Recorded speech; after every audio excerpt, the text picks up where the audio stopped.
Hello, everybody, and welcome to another adventure in history. It's that time again. It's Thursday. You're probably doing your dishes or staring blankly into the middle distance, hoping for some sign of hope from the existential dread that is the universe. I don't know what you're up to. Maybe you're having a good day. But I hope that you're having a good day. I'm tired. I woke up from a nap fewer than 20 minutes ago. I decided, no, just put my head down for just a little bit and it'll be okay. And then I slept for almost 30 minutes, and my wife literally had to physically shake me to wake me up. So, your boy is tired. It's been a long week, and it's not over yet. I've still got to get all the way through tomorrow, and the errands that are tomorrow, and all of that fun stuff. So, it'll be okay. The semester is winding down. Next week should be significantly easier, and I should have some level of semblance of reality, of control, I guess. I don't know what I'm trying to say here. I'm not all the way woken up yet. What up, Matt? How's it going? Hope your world is well. Is this little TwitchCon 23 badge? Twitch Recap 2023. Okay.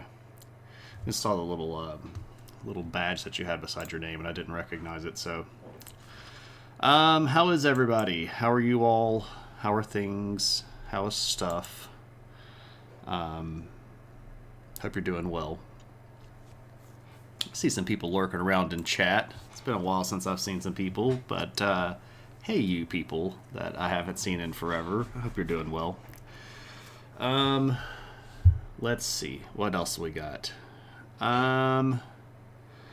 Yeah, I guess, I mean, we really don't have too much else going on. What up, Cave? How's things? Seems like I was supposed to ask Cave something, and I can't remember what it is now. Again, I'm still sort of rebooting my brain. I was about a minute late to my own stream today, so I don't know. I guess we could sit around here and have the whimsical periods of yeah. The Cave sent me this. I guess it's like a little travel meme or something where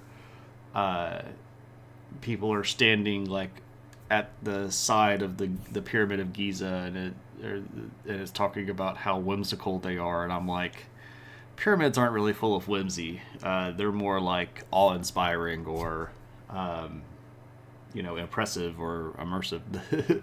The whimsical pyramids, yeah. Yeah, it does sound like a Mad Lib. Aloha, Frank. What's up, man? It's an Atlanta Tourism Facebook account. Their social media person is an idiot. People in general are idiots. One of the reasons why I'm so tired is because people are idiots, but you know how that goes. This is the very reason you try not to nap. I wasn't trying to take a nap. My thought was I just need to take 10 minutes and breathe and calm down, because it's been one of those days. When I got home from work, I went to our back porch and sat on the back porch in a rocking chair staring at the birds and the trees for about 45 minutes just to sort of decompress. And then I read a little bit, and it was getting close to the time that we needed to eat, so I had some food, and Steve Nigerian is raiding in. Are you not entertained? Is that not why you are here, Steve Nigerian? What up, Steve Nigerian and friends? Hope you're doing well, my friend. Did you see that ridiculous display last night? Yeah, exactly. I was about to mention that. So, Steve Nigerian that just raided in is a really big fan of the New York Rangers, and I'm a very big fan of the New Jersey Devils, and they played each other last night. And there was a brawl for the ages. It was pretty freaking crazy. There's like 10 people that got sent out for game misconduct. It was and yeah, I know, like, and see, this is the great thing about it. Like, Steven and I can be friends, even though we have very different opinions in hockey. But man, that was pretty great. I mean, it was horrible, and it was honestly, it was stupid. It was stupid. The whole thing was just stupid. Yeah, so 10 of them were in the fight, and 8 of them got ejected. Okay, that's, I knew it was a ridiculously, but it was like the puck dropped, and then we get a hit, and then it was just like, oh man. The puppy is visiting. I realized that when I was getting ready for stream that the puppy cam wasn't charged up, so I can't switch to puppy cam, but we can try to get the puppy to come up on the big cam if we want to. Hey, come here. Come see me. Hey, come here. Come here. Come here. Come up here. You want to come over this way? Come here. Come on. What are you doing? Come and see me. Come and see me. No, we're going to come over this side. Come here. Come on. Come on. There you go. There's a popper. Look, it's a big old puppy. It's a big old puppy. Hello, Katie. What are you doing?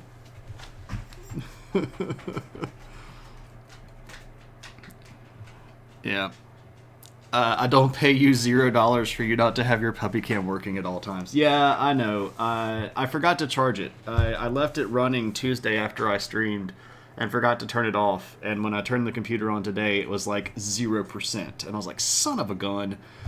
It is currently at 9%. I don't think it'll even turn on until it gets back to 10. I guess I could try it, but I don't know if it's going to work. We'll see. Let's see if it'll turn on. Of course, she's gone now, so. Sultanate to you as well. Oh, because I'm Irish? Yeah, I gotcha. I don't speak a very good Gaelic. My Gaelic sucks pretty badly. But welcome in. I saw that you had followed, and it was in the morning, and I was like, who's talking about me in the morning? And I was like, I bet that was Casey. But welcome on in, and it's good to see you, and I hope that you're doing well. Yeah, we're just sort of like getting wound up. Some people came in. Noger, good to see you. Steven, Jerry, thanks so much for the raid. And for those of you that came in on Steven's raid, I'm sure that he told you about me. But let me just give a bit of a spiel because I know that we've got some new people in the room. My name is Shane. I teach college history and sociology. Usually what we do on stream is talk about history stuff, and I try to make it interesting instead of boring.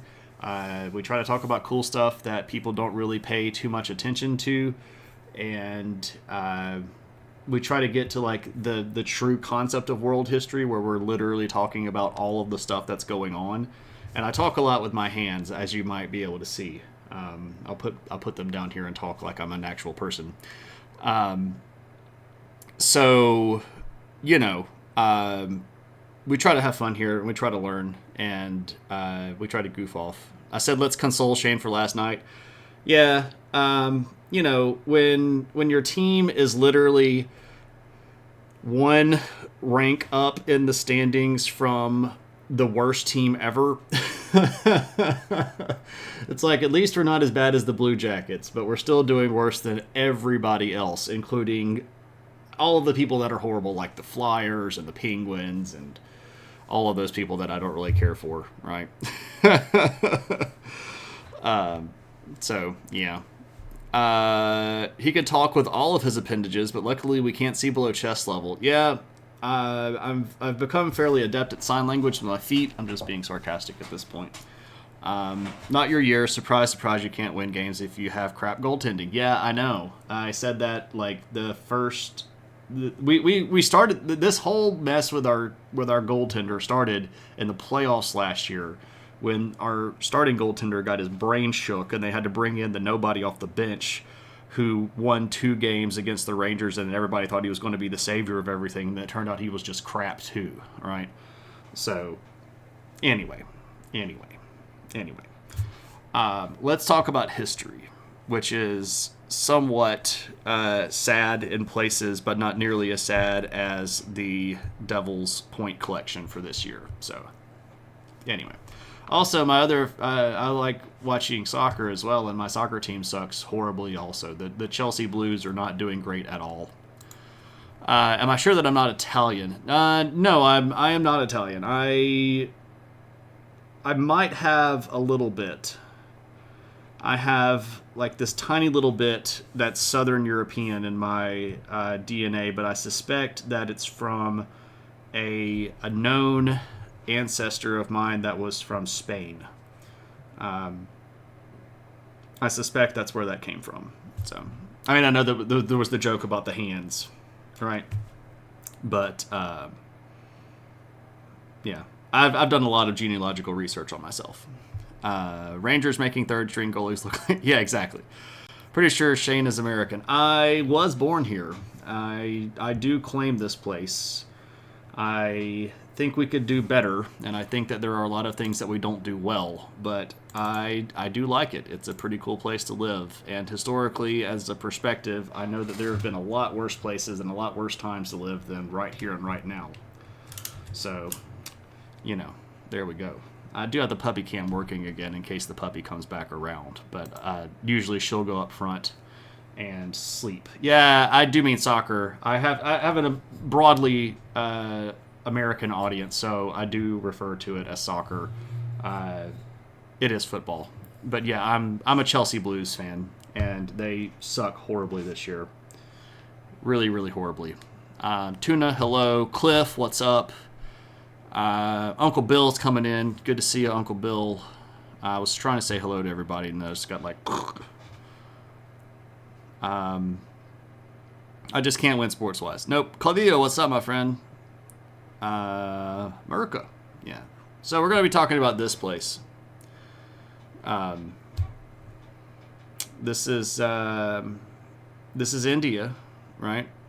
In Australia, they say either American football or gridiron. I really wish gridiron would catch on. It's a great name. I dig it because of like the gridiron. Yeah, I dig it. I like it too. It's a good one. I usually refer to it as football or football, not the one where you put on all the plastic and run into each other. But that's a bit of a slur, I guess. I don't know. It's a bit... I mean, I'll watch American football. It's just not necessarily my favorite thing ever. I watch the Super Bowl mostly because everybody else does, and there's usually good food. But I'm not like about American football. So, rugby with helmets and pads. Yeah, exactly, right? It's just plastic and running into each other, and they can't... I don't know. They're giving each other concussions, and then the league lying about the fact that they're giving each other concussions. Anyway, let's talk about the Sultanate of Delhi, because that's what we're supposed to be here for.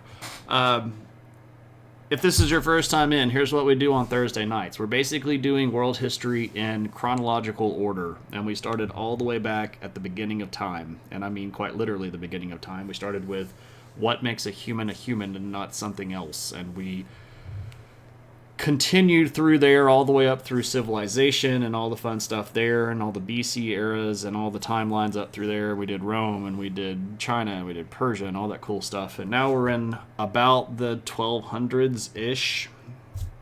But we kind of do things in chunks so that it's easier to digest instead of doing things like, in the year 1201, here's what was happening everywhere in the world. And in the year 1202, here's what's happening in everywhere in the world, because there's just no way you can track all of that stuff, right? So tonight we're going to be looking at this group, which is the Sultanate of Delhi, and this is a big, powerful group that started over here in India. And if you were with us last time that we talked about India, you might remember a group called the Gurids, but if you don't remember them, or if you weren't with us, there was a big, powerful group in India that was called the Gurids, and I forgot the H in there, Gurids. And they controlled India for about 100 years, right around the 1100-ish mark. To be fair, without the plastic, they might actually die. That's true, Frank. That's true. Yeah, so Caldillo, if you came in lately, you have missed quite a bit, but I do keep all of my VODs that I can remember to keep. So I have hundreds, literally hundreds of VODs that you can go back and watch if you want to catch up with stuff in the past. I save those all as highlights on my channel, so you can go back and watch them at your leisure. The Gurids were a Turkish group that had come in. Well, no, they weren't Turkish. Never mind. I apologize. They were brought into India by another Turkish group called the Ghaznavids, but the Gurids came from this little region right around in here and managed to convert to Islam under the control of the Ghaznavids, and then they took over the Ghaznavid territory, and they conquered most of northern India. But those guys themselves weren't so great. They just weren't so great. Dude, I love history so much. It's my thing, right? So who are these Gurids? Well, again, they took over most of northern India, but they have a group of people that are basically their slaves. And the usage of slaves as warriors in this time period is going to be pretty big, and it's going to be very frequent. And one of these guys that was a slave under the Gurids, his name is Qutb ud-Din Aibak, and I'm sure that everybody's going to remember that guy's name, was originally one of the slaves of the leader that started the Gurids, but he's going to end up sort of moving into a position of power after the guy that started the Gurid dynasty is going to get assassinated. But what's going to happen here is the slaves that used to be the slaves of the Gurids are going to sort of maneuver themselves into political control, mostly because they were the military, and they can kill everybody else, right? If you can kill everybody else, you can kind of take over. Aibak is not going to last particularly long in this position of power. He's going to only rule about 4 years, from 1206 to 1210. We're going to get this guy named Iltutmish, who is pretty important to the story overall right here, because he's going to be the guy that decides that we really need to make something out of this. And he's going to control a little bit of territory. It's not the world's largest chunk of territory, but it's a substantial amount. And what do we do with it? Well, this is about what he had. So the stuff that's highlighted here in green is going to be where he took over. This is, of course, the Indus River and the basin here, and we see here the star because this is the city of Delhi, which they took over as their capital. Now, what's interesting here, and this is a remnant of the Ghaznavids and the Gurids, again, these people are Muslim, and they are Muslim by religion, and specifically the group that's following Iltutmish is mostly going to be Turkish in heritage. And so we have these people that are down in the northern part of India, and they are going to start taking things over. And as you might expect, this is going to cause a bit of hubbub, right? The northern Indian people had this really unfortunate history of being invaded by people that are coming out of Central Asia. This goes all the way back to people like Alexander the Great in the 330s BC. This particular little gap in the mountains right here, this is called the Khyber Pass, and that little gateway is just such troublesome to these people over here because these big old armies will just sort of roll out of Central Asia and get funneled right through here, and then they find this super rich area that's got lots of water and lots of food and lots of people and lots of money, and hey, it's great for the conquering, right? Life must have sucked back then. Well, it probably does in comparison to today, right? We have a lot of great luxury and power and skill and things that they didn't have. But if we're looking at just history comparatively across history itself, it's not as bad as you might think. These groups are obviously not as technologically advanced as we are, but the Sultanate of Delhi is going to turn into a really cool place. So it's not as crazy as it might sound initially. Um, and it's okay if you don't know how we got here. That's fine. Don't worry about it. What up, Allie? Good to see you. Sounds like pretty good social mobility. Yeah, moving from slave to sultan. That's our buddy Iltutmish here. The land of weird weapons. So a lot of the weird stuff that India has, especially with like their weird gauntleted swords and their weird like slinky looking slicey blade things, a lot of that is from the Mughal Empire, which is not going to be something that we're going to talk about tonight because we're going to end right about the time that the Mughals get started. We're moving towards them. They take over in the mid 1500s, and of course they're going to continue all the way through the 1800s, and they're going to be the ones that do a lot of fighting, especially against the British and also the Portuguese and the French and all the people that are trying to colonize India. The Khyber Pass should have had a revolving door. Faux show. It's like everybody's first India experience. Like, let's go through here and conquer the Punjab, right?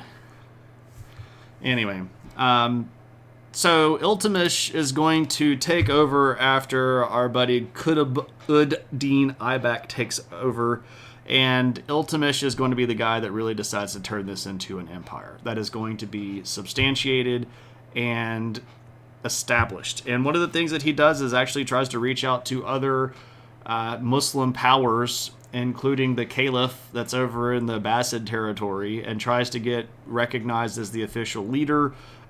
Does manage to get some motion going. He's the guy that's going to establish Delhi as the capital, and he's also going to start doing a lot towards establishing systemized groups of things like laws. And one of the things that he's going to do really effectively is recognizing power bases and power structures. And Iltutmish, as a slave, kind of had an understanding of what you could do with social power, right? And he understood the way that the society of India had been previously organized. And what he's going to do as a way to try to fix a lot of the stuff according to his concept of fixing, he's going to make these new political organizations that they're basically like provinces, but they're called iqtas. If I could type here.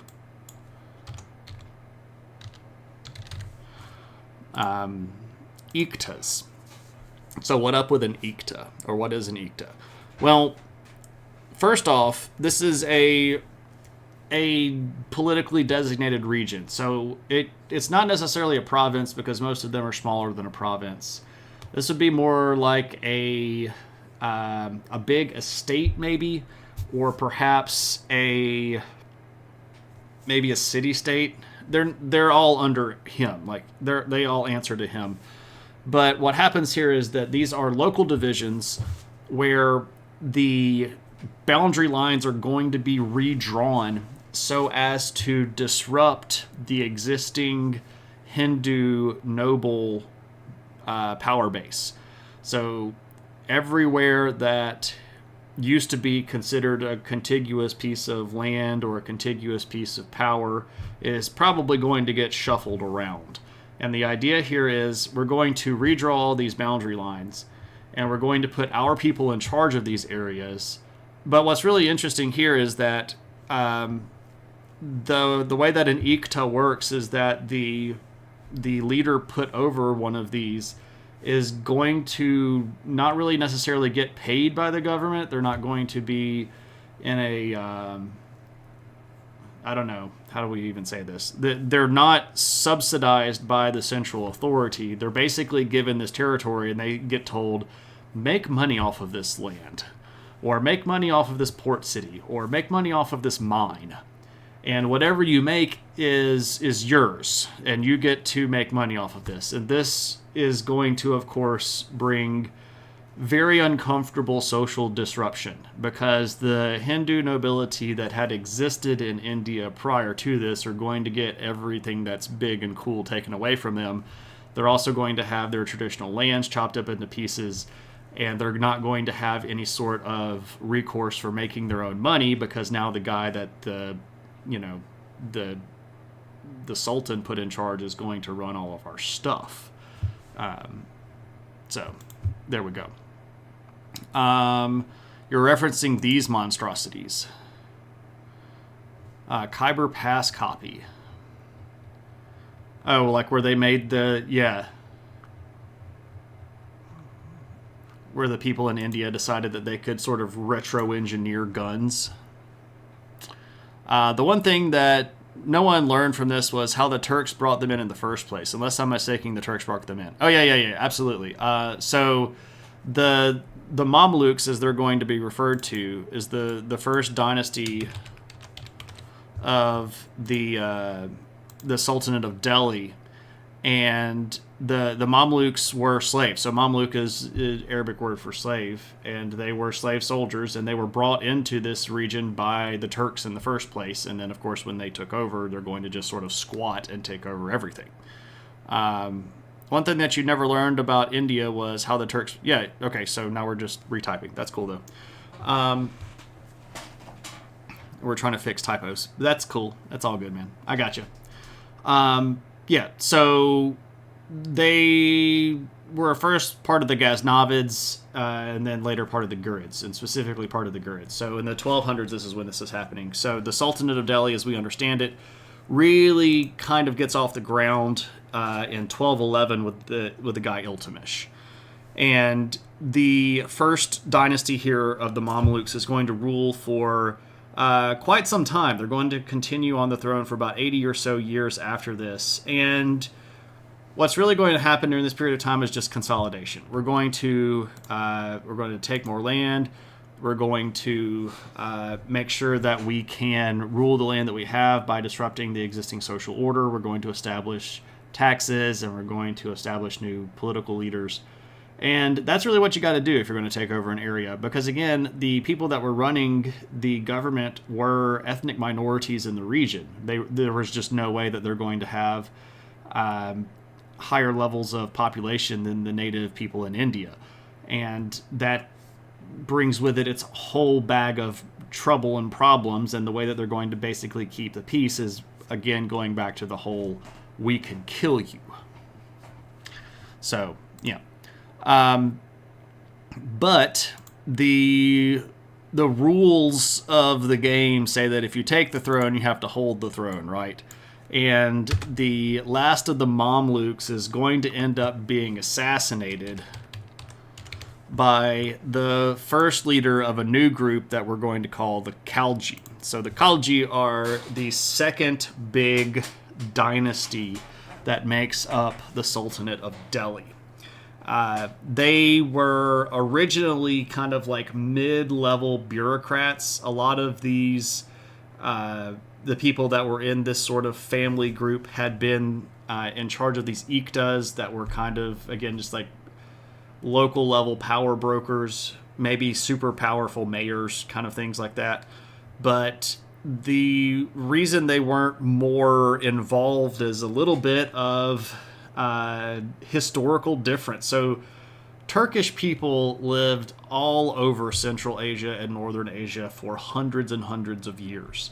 And the Khalji were Turkish originally, but they were a specific group of Turks that had moved down into Afghanistan for a long time. And even though they were originally ethnically Turkish, they had taken on a lot of Afghani cultural elements and had married into Afghani people. And that made them just a little bit different, right? And when you get a little bit different, that's the difference that everybody wants to harp on. Yeah, we got him dead. We got him dead. So when they took over, the guys that are going to be in charge decide that they're going to be based out of Delhi, but they're going to set up their palace just a little bit outside of Delhi. And this is going to be pretty evident that they don't really fit in very well.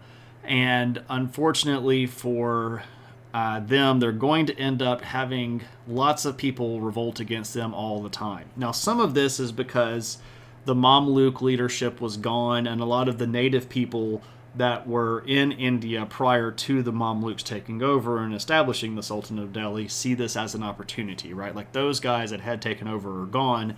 Now it's time to revolt. But there were other people within the Sultanate of Delhi that did not particularly like the fact that the Khalji were the ones that managed to get themselves to the top. And this is going to cause frequent revolts, both internal and external.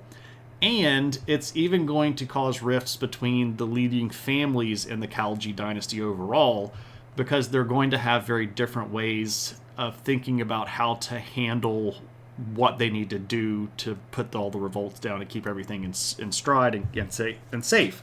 So there's going to be internal coups, and there's going to be stabbings and poisonings and killings and stuff like that. But this is going to be kind of solved, if you can call it solved, with the arrival of the Mongols in the late 1200s. So in the late 1290s and the early 1300s, the Mongols show up at that Khyber Pass and they go, "Hi, we'd like to conquer you. We're the Mongols." And everybody in India kind of realizes, you know what? It's okay if Uncle Jimmy leads, because at least he's better than the Mongols taking us over. And the Mongols were taking everybody over at this point. It was kind of the thing to do, right? You just get taken over by the Mongols. But what's interesting here is that the Sultanate of Delhi is going to hold them off. And the Khalji are going to have a big series of battles against them. One of the biggest ones is in 1298, where they finally kind of put their foot down and kick them out. But this doesn't completely end the threat. The Mongols are going to continue to show up at times trying to raid into the territory. But the Khalji are going to manage to hold them off. And this is something that very, very few countries manage to do, right? We've talked about the Mongols a few times now on stream. These guys were super powerful and super scary. So the fact that India was able to repel them is a big deal. But with that, you pivot to, hey, look how powerful and cool we are. We should take more land. And this is what's going to happen quite a bit, especially around the middle part of the Khalji dynasty. You're going to start seeing them expand a lot. And they start taking over a lot of places, and they start bringing in a lot of loot, right? And one of the things that they grab is... I couldn't find a good picture of it. The only picture that I could find of it by itself was a replica. But this big thing right here, this is the Kohinoor diamond. And you might be wondering why it's in a crown that's obviously British. It's because Britain conquered India and then stole all the cool stuff from it. But that particular diamond has been known for hundreds and hundreds and hundreds of years. This is actually a cut version of it. The original version of the diamond was significantly larger, but it was a bit misshapen. That's not even a big rock. I mean, it's the biggest diamond that we've ever seen, that we know of. And the Khalji are going to end up taking it. They're going to be in possession of this. They take it from one of the neighboring kingdoms and then sort of rub that into their face like, hey, look, we've got all your cool stuff. But what this ends up doing, if you constantly are going to bank on fighting to establish your power, and you're going to bring in a lot of loot to your capital, you're going to put a target on your back, right? And one of the things that the Khalji are going to end up having to do is build these really big fortifications, and some of these are still around. Reverse oatmeal. There are sketches of the original diamond prior to it being cut. If you give it a search, it's the Kohinoor diamond. So if you Google that and go to the images, you can find sketches of the stone prior to it being cut. Absolutely. And everybody should always feel free to ask questions about anything that we're talking about. And, I mean, just if we're being honest, you can ask questions about pretty much whatever you want to. I don't mind getting derailed. We can go chase rabbits and talk about other stuff if you guys really have interest, because I'm just here to talk. I plan this stuff, but if I'm just being honest, I'd rather talk about something that you have a question about than me just kind of natter on about things that you might not be completely interested about. And just as a weird thing that I've noticed, a lot of people don't like Indian history as much, which I get because it's very sort of isolated from Western history, and we don't talk about this a lot in World Civ, so a lot of people don't have any basis of comparison or any reference points within Indian history to put all this stuff together, so it can be rather imposing, especially with the weird names and weird sounding names. They're not actually weird, they're quite normal, but it's not based in English like our language is, and it sounds funny to our ears and things like that. But how else would we learn new things? That's true. This is why I still do what I do. But if there are questions about other things, I'd be down with that. Speaking of things that you might have heard of, this is a big fort that they built, and it's in bad shape, but we'll talk about why it's in bad shape in a little bit. But this is the wall of one of their big forts that's called Siri, and it's spelled exactly like "Hey Siri." I don't know if I just activated anybody's phone or not, but you can see how giant these walls are. Look at how thick. Like, you could march a military unit on the top of these walls. But the reason you gotta build giant stuff like this is because there's scary people out there that's trying to take all your cool stuff. And so you build these giant friggin' forts like this, and you say, come and take it. This has been pretty soundly defeated, and there's not a lot of it left, but, there we go. Honestly, you're glad that we're discussing it? Yeah, see, that's what I'm after. History is way more interesting than a lot of people make it, and especially in America, we have this really odd relationship with history where if it isn't the Civil War, or if it isn't World War II, we really don't care about it. And I don't like that very much.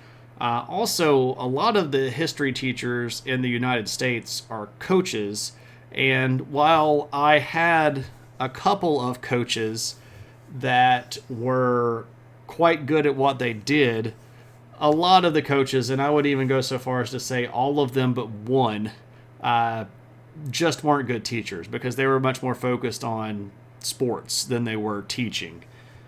I didn't like that a lot. So what I want to do is try to teach the rest of the history stuff, right? Yeah, and we got to talk about Jesus, but Jesus isn't history. History is his story. See what I did there? I learned that chai tea was an act of rebellion when Brits took over the tea production and tried to grow in their own plantations. Yeah, well, what's really funny is that chai tea is literally just saying tea, because chai is just the word for tea. It's another one of those great things that English does, where we say things like Sahara Desert, but that really just means desert. Right? We do this stuff all the time. There are places in England that are, if you translate all of them, stuff like hill. Because of the different crazy levels of linguistic heritage of places in England. I remember watching tape of the last game in history class. Ugh, yeah. A lot of the rivers in Ireland are river in Gaelic. Yeah, river. Right. Also, hey, Nixa, good to see you. Yeah, see, I had that experience, and I didn't like it. I didn't want to do that. So, the Khalji are going to be really big, and they're going to be one of the groups that, well, they're actually going to be the group that not just makes the Sultanate concept work, but they're going to make it work really, really well. And they're also going to be very military-minded. This move towards collecting loot is going to infuse them with a lot of cash that they use to expand their territory and conquer more areas. And their chunk of India starts getting pretty big. They've gotten a lot of it. So if you remember, the Mamluk Sultanate of Delhi just had kind of this upper part.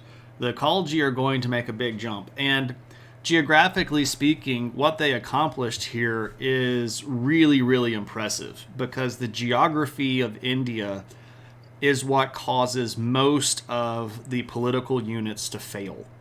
And I can try to explain this by showing it to you here, but if we just look at India in general, and the size of it here is quite noticeable, you can see right about here, there's this big elevation jump. So we have this nice big river basin system here in the north between the Himalaya and where basically Pakistan and Afghanistan are right here.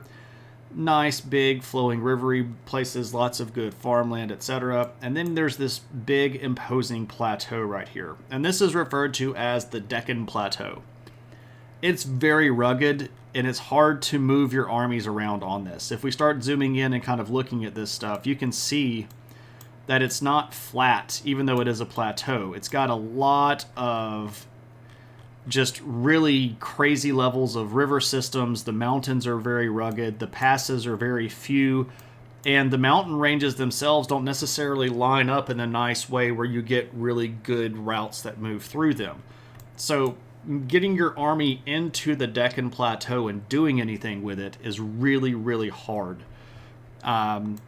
Isn't it or wasn't it volcanic? I don't know the answer to that. I know that it's very mountainous and it's very rugged, which means that in the past it may have been volcanic, but I don't know that for sure. That's a great question, though. I would welcome you looking that up and teaching me if you wanted to. It was volcanic. Very cool. I don't think it was necessarily volcanic during this time. Like, I don't think that there were erupting volcanoes that made the Decca imposing, but a lot of mountains used to be volcanic just because of the way that geology works, right? Okay, caught up. So, getting down into that southern part and central part of India was a big deal. Now, you'll notice that they didn't get this little bit down here at the bottom, but those were the Tamils, and we've talked about them in the past, and the Tamil kingdoms were very powerful and had their own money and were doing a lot of their own cool stuff. We talked about them extensively in the last cycle, if you want to go back and catch the VODs. But what do? Well, you have a big slave army, and if we've learned anything tonight about what slave armies do, if you have slave armies, they're likely to take over, and that's actually what ends up ending the Khalji.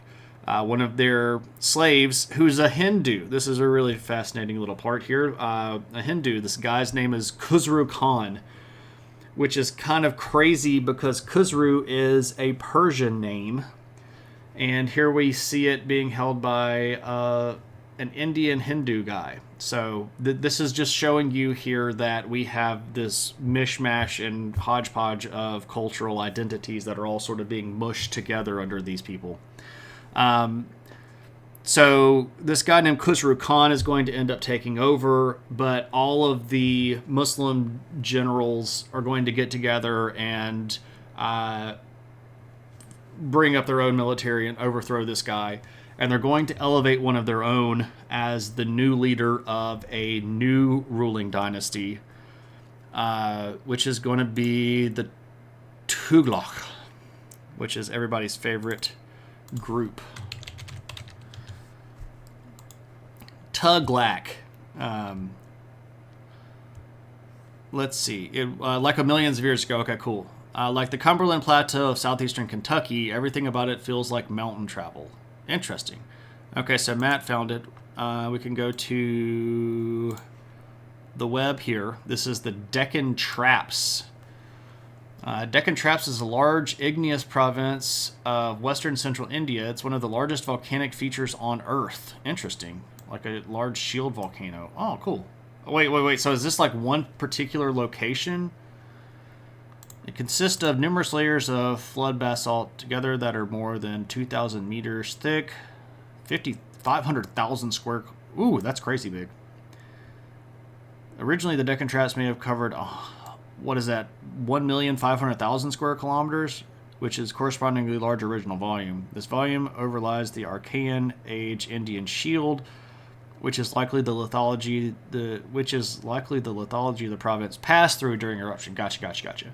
province is commonly divided into 4 sub-provinces: the main Decca, the Malwa Plateau, the Mandala Lobe, and the Sashrastan Plateau.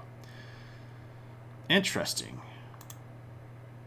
Dude, that's really cool. That's strikingly interesting land. I really like these big black rock valleys. You see a lot of this kind of stuff in places like Jordan. Yeah, I mean, like, look at how crazy that geography is. You just have these sort of, like, individual single little mountain ranges that, like, pop out.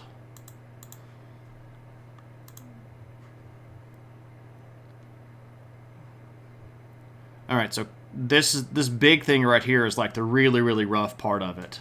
Is this brown part. And then the lesser but still significant parts are the green parts here. Interesting. But you can see how big of an area this is in comparison to the rest of the area around it. And, I mean, you can tell that moving an army through this region is probably not going to be very fun.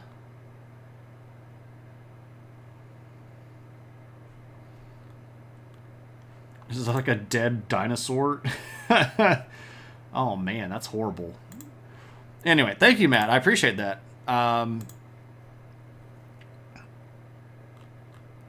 Probably my favorite title yet. I always, for those of you that might be new or haven't checked that out in a while, I always try to make some sort of song pun title or movie pun title or movie quote pun title. So, there you are. Just for you. Anyway, so, who are these people? Well, they are basically just another family of the same group.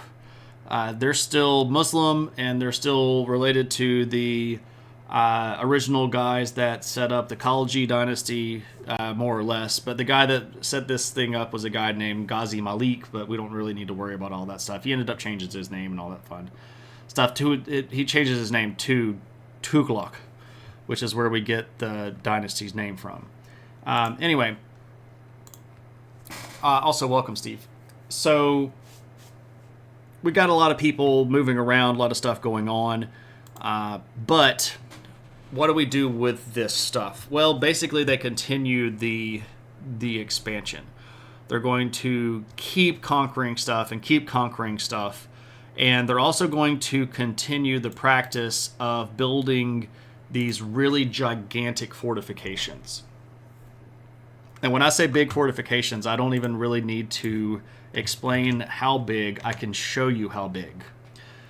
There is a place in India that's called Tughlaqabad, and it is just an enormous ancient fort. And if I get all of this stuff out of the way, you can see here, this is the one of the modern cities. This is outside of Delhi, and originally it was quite far outside of Delhi. It was like 20 or 30 minutes outside of the city. The modern city of Delhi has just expanded to take it over. But this is absolutely freaking huge. So this is a modern city right here, right? And if we start looking at, oh, now I've lost it. Where did it go? It's really huge, and then I lose it. Oh, there it is. If we start looking at these ramparts, let me go to Google Earth full screen. These are the ramparts of the castle right here. And the wall goes all the way around this way. You can see the ramparts going here into the woods, and they turn this way, and then they go this way, and then they come up this way, and then they come down this way, and around over this way. So all of this used to be inside of this gigantic fortress that was called the City of the Tughlaq, the Tughlaqabad. And there were entire streets and cities, buildings and stuff in here. There was an entire royal palace. This is the remains of the royal palace that was inside the walls. But again, like, you can see how big this is. It's just utterly enormous. And this was the place from where they ruled. And we can, even if we want to, we can walk around a little bit of this, and you can see some of this stuff from the ground level. Look at how freaking cool this is. These are just gigantic fortified positions. I love Google Earth, by the way. And again, just to remember everybody, Google Earth is free. You can do all of this stuff on your own if you want to. And you could, let's hop inside the walls real quick and look around at some of this stuff inside. Specifically this gate here. I mean, look at how immense these walls are. This is just crazy stuff. Crazy, crazy stuff. And all of this here is inside of the fort. Like, everything that you can see as far back this way as you can go is still in the fort. So it's just super duper impressive. And you need to build this stuff because you feel scared and you get threatened and you have a whole bunch of cool stuff. And, you know, the last guy got assassinated and people before him have been assassinated. So you just want a big place to go in your free time to hang out. So you build yourself, you know, a 60-acre fort. But what's unfortunate for our friends in the Tughlaq dynasty of the Sultanate of Delhi is that they get a bit too big for their britches. And if we look at... Oh, I guess I can show you this. This is a panorama shot from inside the fortress at a really good angle. And you can see here like all these big towers and redoubts, and it's crazy. Really fascinating stuff. But look how big we've gotten. At this point, the Delhi Sultanate is going to hit its apex. This is going to be about the year 1330. The guy that's running things at this point is a dude that's just named Muhammad bin Tughlaq. And he's big and super powerful.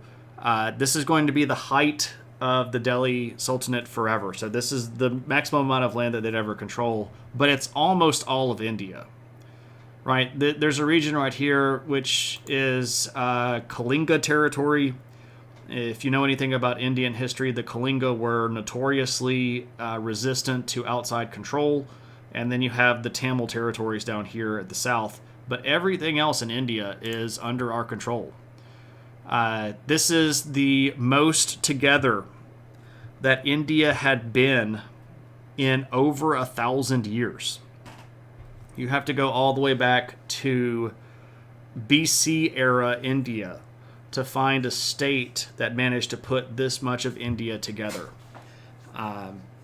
So this is a milestone, and this is an important ideological bookmark. Because what happens when you put all of this territory together is that you start reaping the benefit of holding that much territory, and the benefit is fabulously large amounts of wealth. Absolutely giant stacks of money. And taxes, right? Because everything that moves around in your world gets a little bit of that money for Uncle Sultan.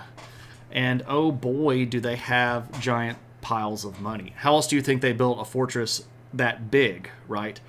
But again, this is troublesome because if you have that much money and that much stuff, other people want it too, right? And unfortunately for them, there is a guy that is making headway and doing a lot of conquering, and his name is Timur. Now, you might recognize him by his anglicized name, Tamerlane. This is the same guy. Yeah, lots of slaves. And actually, one of the most important exports of India during this time is slaves. The biggest slave trade in the world at that time runs through the Indian Ocean, and it connects the Middle East, Africa, China, and Southeast Asia to India. And this is, again, it's the biggest slave trading network in the world. the Atlantic slave trade is just getting started around this time period, and they're actually copying a lot of the same methods that are being used in India. The Europeans didn't even really come up with the slave trade. It's not something that they just sort of like, oh, we should sell people. No, they got that idea from other places. But who is this guy? Well, this is Timur, and here he is here sitting on his horse under an umbrella. This is about the closest historically image of him that I could find. And this is a very Persian image, and you can tell by the colors in the line art and the depiction of horses. This very stylistic horse is very, very Persian. But anyway, Tamerlane or Timur was he claimed to be a descendant of Genghis Khan, but he probably wasn't. But he was a Mongol that had decided that he wanted to restore Genghis's empire. And one of the things that he really wanted to do is accomplish something that Genghis couldn't do, and that was conquer India. And the Timurids, who are his followers and army at his command, are going to invade, and they break in. And part of this is because the Sultanate of Delhi had spread out so much that it wasn't necessarily focusing as much on the Khyber Pass as it probably should have. But also, Timur was very, very motivated. And this was going to be the way that he was going to establish himself, whereas Genghis Khan had already conquered pretty much everything else. He really didn't necessarily need India to be a big, powerful leader. Timur does. Was this more the oops, you got on the wrong boat, or someone running it similar to the Atlantic slave trade? Oh, no, this was actually buying, selling at market. This wasn't the so-called like Shanghai getting tricked onto a boat. This was the wars that were being fought by the Sultanate of Delhi to conquer large parts of India were generating thousands and thousands of slaves and thousands and thousands of war prisoners that you could then sell off as slaves as a way to keep the male population of subjugated peoples down. But also stuff was coming out of the Middle East. Stuff was coming out of Asia. Slave trade back then wasn't based around a particular racial identity. It wasn't all slaves coming from Africa. It was just anybody could get stuck being a slave anywhere.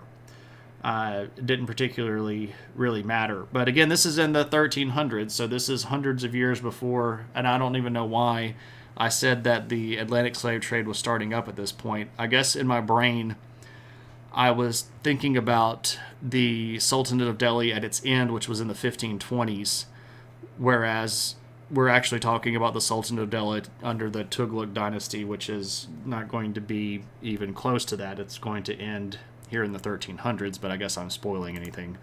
1335 is at the height of everything, and then stuff goes down there pretty fast, because when Timur shows up, he conquers the northern part of India. He gets a foothold on the other side of the Khyber Pass, and he makes it to Delhi. And if you wondered why some of those forts that I showed you early in the stream looked wrecked, it's because the Timurids are not only going to take Delhi, they're going to beat the crap out of it and sack it and steal just about everything that isn't nailed down. And when they do this, they're going to also get rid of the Tughlaq dynasty, and they're going to establish their own client kings, because if you're going to conquer an area, you don't leave the old people in charge. You set up your own group, right? And this is going to be the Sayyid dynasty. Now, King Mobs, exactly. When you disrupt the Sultanate of Delhi under the Tughlaq dynasty and you establish an outside ruler, this is going to also destroy the legitimacy of the Sultanate of Delhi. So if we look at the Sultanate of Delhi under the Sayyid dynasty, we are much reduced. Much reduced. And you go, well, what happened to all of the other stuff? Well, remember, that the Sultanate of Delhi was being run by this sort of thin upper echelon of Muslim, mostly Turkish people. And the average person living in India had no natural fealty to these individuals. So it was eaten by small dogs. What up, Lopta? It was gobbled up by smaller Indian kingdoms. And about the only land that they can hold on to is the land that the Timurids held and left to them when the Timurids left India.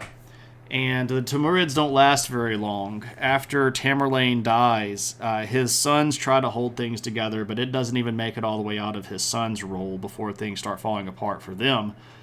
But that's going to be the power that props up the Sayyid dynasty, so they're not going to have a lot of power either. They're pretty much not liked by anybody. They're not liked by the native Indian people because they're still foreigners. They're not liked by the existing Muslim people that were the remnants of any of the other previous ruling dynasties because they're the ones that the Timurids put in place and then subsequently sucked up to, right? And they're not even really liked among their own families because one of the reasons that the Timurids picked them is because they were kind of small and they were one of the smaller groups overall and needed the outside help, right? So they weren't necessarily going to be a threat on their own if they decided to rebel. But then you put them in charge, and what do? Well, the answer to that is they hold on to power for about 40 years. And it's really just like 2 or 3 people's rule. And the last guy that is the last of the rulers of the Sayyid dynasty literally just decides to give up the throne because there were so many people just calling for his blood that he knew he was going to end up dead if he kept trying to hold on to it. So the Sayyid dynasty lasts from 1414 to 1451, and then they're done. So not even a whole 40 years. And then they're going to give up the throne and be taken over by another group that's called the Lodi, which is just an interesting word. Why were the Persians expanding into India? Raw materials, ? So at that time, there weren't really Persian rulers. There weren't really Persian governments. Persia was a region that had been dominated by a lot of people outside of it. The last time Persia had been truly and completely independent under its own ruling power was all the way back in the 600s AD, right around the time that Islam was expanding out of the Arabian Peninsula. So the last purely and truly Persian self-rule ended with the collapse of the Sassanid dynasty at the Battle of Navahand, which I believe is in 642, but it could also be in 624 because my brain does funny things right there. Now I'm going to have to look when Navahand was. Battle of Navahand, 642. I had it right the first time. Persia after that had been dominated by a sequence of non-Persian people. So the Arabs are going to take that over, and it's going to be part of the Arab Caliphate. And that's going to transfer from the Rashidun Caliphate to the Umayyad Caliphate. And then the Umayyads are going to transfer to the Abbasids, who are going to take that over. But the Abbasids are going to lose control of Persia, but not to actual Persian people. In certain cases, to people that were over here in places like Afghanistan and Pakistan that had converted to Islam that were going to take it over. You have Samanids, and then you have Ghaznavids, and then you have Gurids. And at this point, they're part of a hodgepodge of collecting things over here.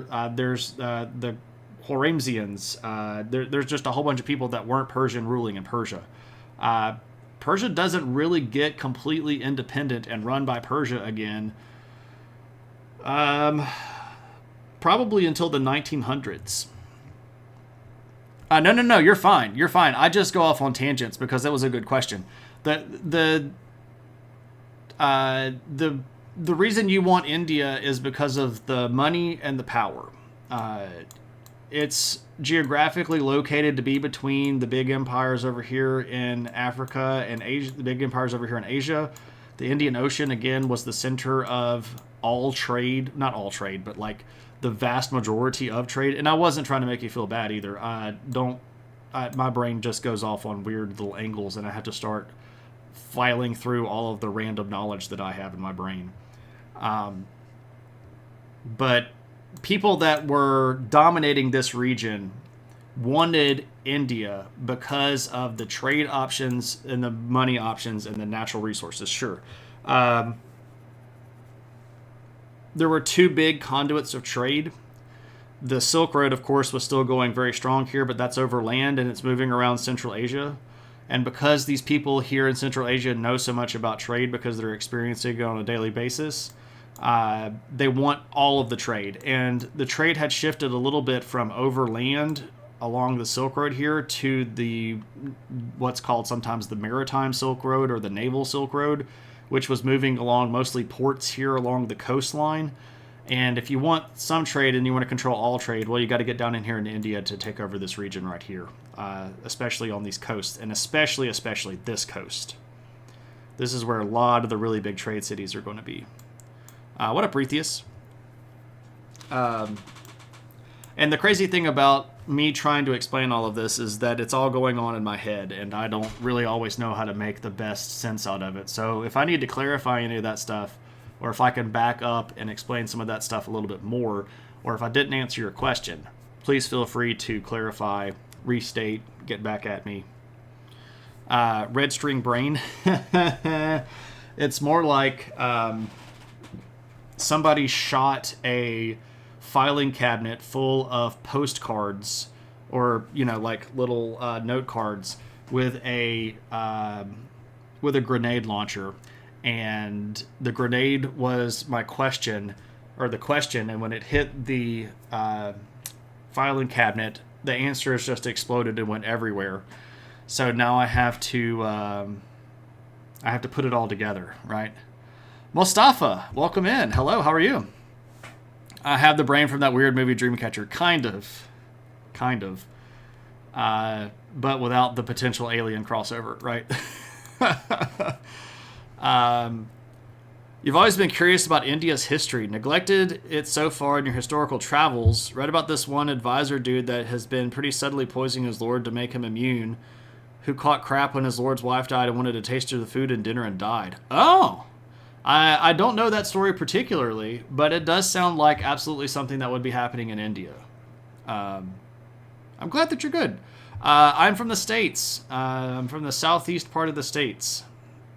Where are you from? Anyway, so the Saeed are going to literally give up the throne to a new ruling family, and they're called the Lodi. And this is going to be the last of the ruling families of India that are part of the Sultanate of Delhi. And the Lodi are a little bit different. So one of the things that they're going to try to do is they're going to try their best to reestablish the Sultanate of Delhi. And they're going to try to get some of the big cities that had been part of the empire before. They're not really going to be as successful. They're going to not have the same access to the money. And the failure of the Lodi dynasty to reestablish the trade routes that had been so important for groups like the Khalji and the Tughlaq is what's really going to keep them from being successful. They couldn't get back down on the coastline here. They couldn't reconquer the Decca. And if you can't get this coastline, you're not going to have access to that really, really sweet sea trade. Now, that doesn't mean that they're completely unsuccessful. They do manage to put back some more stuff into the pot, but it's not a lot. It's definitely more, and they're definitely trying to restore the power, but it's not so successful. No, I'm in southeast United States. where it is hot and humid all of the time, which is similar to some parts of India, but not completely. We just have a little bit lower. Well, hot. That was a bad attempt. Let me just say it. I do drink hot tea. Come to the West. It's always a dry heat. I don't necessarily mind dry heat as much. I have been to multiple deserts before. The only problem with the deserts is that I get dehydrated really easily, and I don't recognize that I'm dehydrated. The first time that I went to Turkey, I got dangerously dehydrated. I was hanging around up in the deserty highland parts of this region right here of Turkey, and I had no idea that I was super duper dehydrated, and it was bad. It got to the point where my travel companion asked me, like, hey, when's the last time you've gone pee? And I started thinking about it, and it was like a day and a half before. Did you not listen to people when they told you should drink lots of water? Yeah, so the thing was, I didn't think that I was sweating. Because when you have dry heat like that, your sweat just immediately evaporates. I'm from the southern part of the United States, like over here, where when you sweat, it doesn't evaporate. It just sticks to you because there's too much humidity. So I wasn't even thinking that I was sweating because it was just immediately evaporating off of me.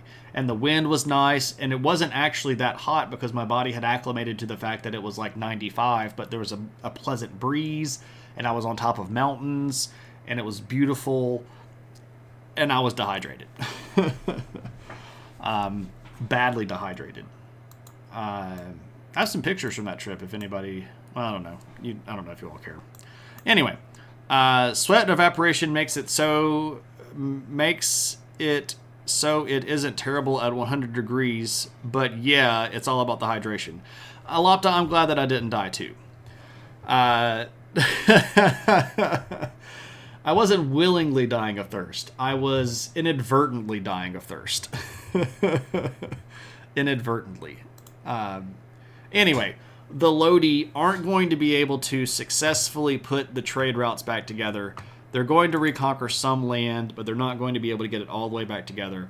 But when they can't put the trade back together, they can't get the money, this is going to effectively cause their leadership and their bureaucratic structure to shrivel up and die. And the Lodi are basically going to collapse. And this is going to happen in 1526. So they do make it almost 100 years. They take over in 1451 and they go to 1526. But it's not going to be a very powerful decline. They're not going to age gracefully. They're going to fall apart little bit by little bit by little bit until basically just Delhi is left. You're from Iran. Oh, very cool. I would love to go to Iran. There are places in Iran that are on my bucket list. I'm a gigantic fan of Persian history. I would love to go to the big rock wall murals that the Sassanid Persians made, that have the great big stories of their conquests and stuff on them. There are some really cool Zoroastrian fire temples that I would still like to go to. It's really cool. You've been to Iran, just not willingly. Interesting. Did you go to Iran for work? Or were you I don't know, did your in-laws take you there? Didn't Iran invent a ton of math? Invent is an interesting question, or turn of phrase here. There were absolutely really, really cool mathematicians from Persia.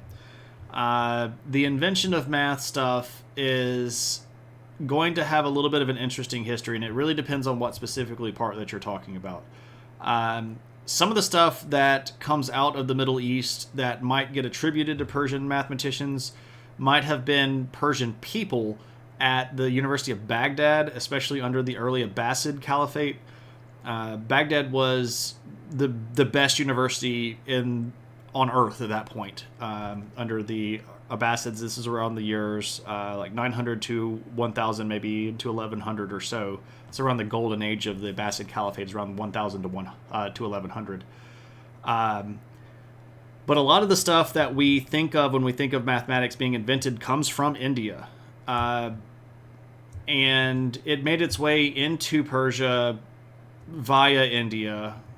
And for a long time, people attributed a lot of stuff to Persian culture, mathematically speaking. I'm not trying to say that there wasn't significant contribution, but it's hard to tell a lot of that stuff because, historically speaking, there's been a lot of cultural link between the Iranian plateau and the northern part of India.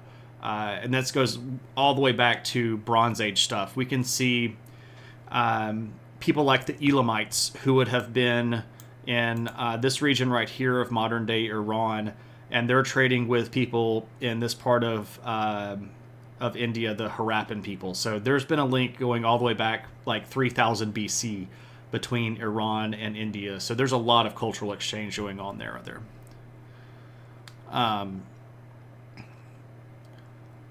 Oh, you went with the Marine Courts. I don't know if I could go into a fire temple. I would like to look at them. I don't know if they... of course, I wouldn't just bust up in one. I don't actually know if I could go in one or not. That's a fair question to ask. Your sister-in-law is Iranian. Pretty cool. Well, also, welcome, hydrocannabinoid. Yeah, just like, hey, look, I'm a white guy.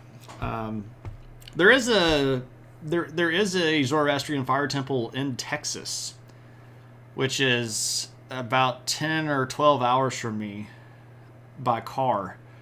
And I'd like to go. I don't know, again, what I would do if they didn't let me in. I'm definitely not going to drive that far without calling ahead of time and asking, but it would be pretty cool. I think that's the closest one to me, is the one that's in Texas. But anyway, so that's sort of the end of the Sultanate of Delhi. But let's talk a little bit about what they did and what they were, sort of culturally speaking. Now, one of the coolest and most interesting things that came out of the Sultanate of Delhi is this really fascinating combination of architectural styles. So if we look at this particular building, this is an entryway. This is an entryway to the Alai Darwaza Khalji complex. And this is a tomb of one of the early Khalji leaders. But look at how cool this is. This is taking a lot of really interesting parts of a lot of different cultures and mushing them together. So first off, we have this really cool brickwork. And if you've been with us on previous streams, you might recognize brickwork as something that had been pretty fascinating in places like Afghanistan and Pakistan as part of some of the... Oops, clicked wrong button. As some of the interesting developed cultures in places like Afghanistan and Pakistan, like the Ghaznavids and the Ghurids. But the emphasis behind that is also Muslim. So you're going to get that, and you're going to combine it with Indian architecture, which involves these multiple layers. If you look at a lot of the Hindu temples and the Buddhist temples that had been built in India, they have this really great layered concept where you have, this is ground level, but then you have this pediment that it sits on. Then you have this great big nice chunky layer, and then you have these little pillared layers, and you have decorative layers, and it comes up and you have a dome on top of it. This is very Buddhist, the dome here, but it's like wedding cake architecture, exactly. But this particular image shows us a combination of lots of different cultures. It is a melting pot of architecture. It's exactly correct. You've seen pictures of Tehran, and it's got a ton of cool mountains like Salt Lake City. Yeah, absolutely. There's a lot of cool stuff that I'd love to go see in Iran. Just absolutely cool stuff. I don't have a hydrate thingy. You think about Sumerian astrology when someone thinks about ancient maths. Yeah. The Sumerians definitely invented a lot of stuff, and we have evidence of people in Mesopotamia using things like the Pythagorean theorem way before the Greeks were even a Greek thing, right? What up, Frog? How's it going, man? So we see this kind of architecture quite a bit. I think I've got one more picture here. This is this is a tomb of one of the Sayyid sultans, and this is going to bring us again several different cultures all working in one piece of architecture. So again, we have the really cool domes here, which are going to be emblematic of Hindu and Buddhist temples. You have, again, our concept of layers, which is very common, especially super decorative layers.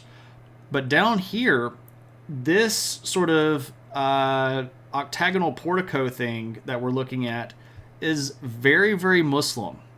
Especially these pointy arches right here. These arches that come up and make a point. These are very Muslim.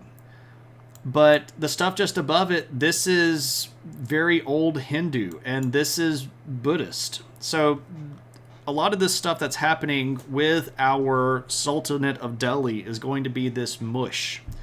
And you can see this in tons of their buildings. They were prolific builders, especially the Khalji and the Tughlaq dynasties.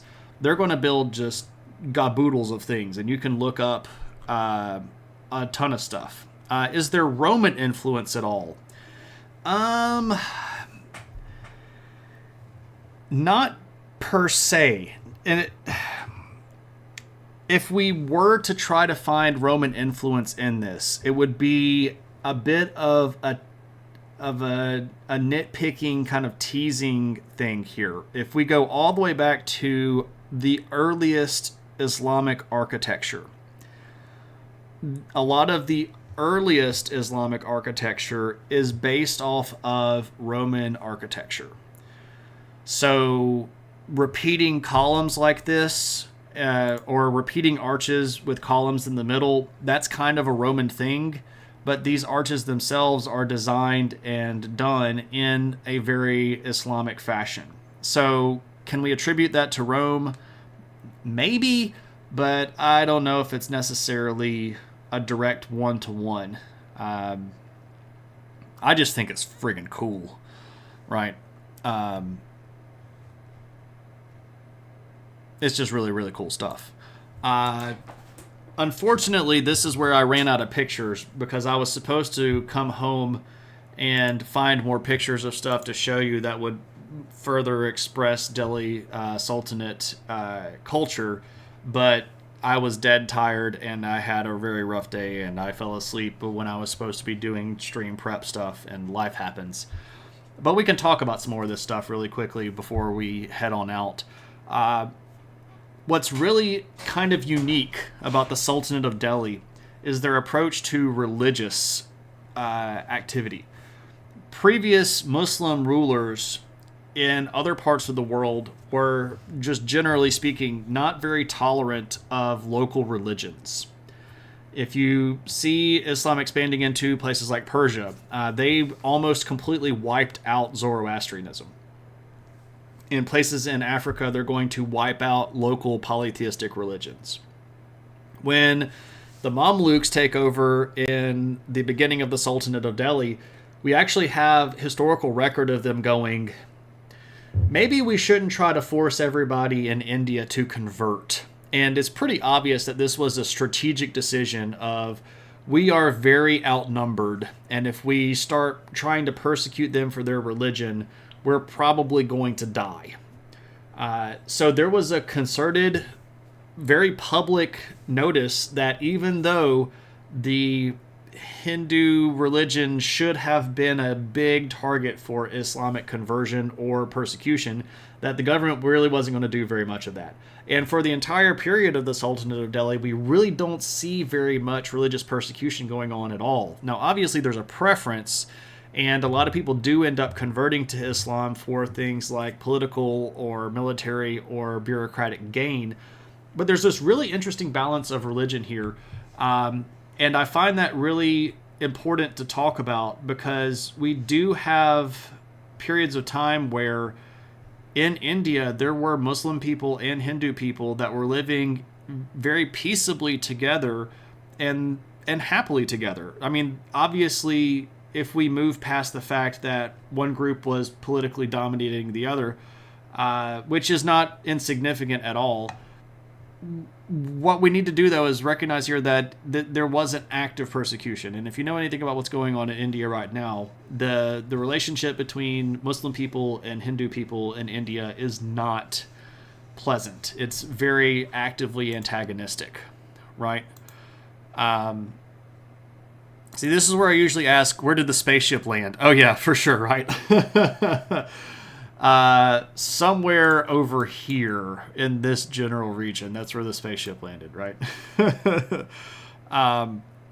But there was this really interesting mix of religion, and the evidence that we just saw in the architecture is evidence enough of that. You know, these people that were Muslim looked at these really cool Buddhist temples and Hindu temples and were like, dude, that's great. And yes, freaking cool is a scientific term. The government style was built off of the old Persian model, which is one that previous Muslim rulers had adopted almost across the board. The Abbasid Caliphate had adopted a very Persian governor style. The Samanids and the Ghaznavids are both going to be very Persian style government. They're going to bring that into India, and the Sultanate of Delhi is going to adopt that. The Persian style is very centralized. It's got a lot of appointed bureaucrats that answer directly to the leadership. They're going to be smaller government divisions. The tax structure is going to be a particular way of looking at stuff. But they're going to be making a lot of money. A lot of money. And that money is, of course, going to bring in a lot of cosmopolitan stuff. The Sultanate of Delhi was a very diverse region in history where you have a lot of different people from a lot of different areas that are showing up in India. You've got people from China and Southeast Asia, from the Middle East, and from Africa. And they're all pulling into port cities, especially, again, during the big periods, like the Khalji and the Tughlaq. Those periods are very, very, very cosmopolitan. You might end up in a city and run past 15 different types of people speaking 20 different languages by the time you get from your house to the dock, right? It's just lots of people from a lot of parts of the world are going to show up here. And that's going to bring with them a lot of not just money and stuff, but also ideas. You are going to start seeing a lot of academic influence growing during some of these periods. You're going to see some of the big cities, especially here along the coastlines, develop really big centers of learning that are going to bring in knowledge and writings from all over the world. But they do have a big old military too, right? And their military is going to be very powerful, and it's going to be more Turkish style. So Turkish style military is going to focus on stuff like cavalry. It is truly a melting pot, right? So you get this cavalry focus because of the Turkish history of being just kind of people that are digging horses.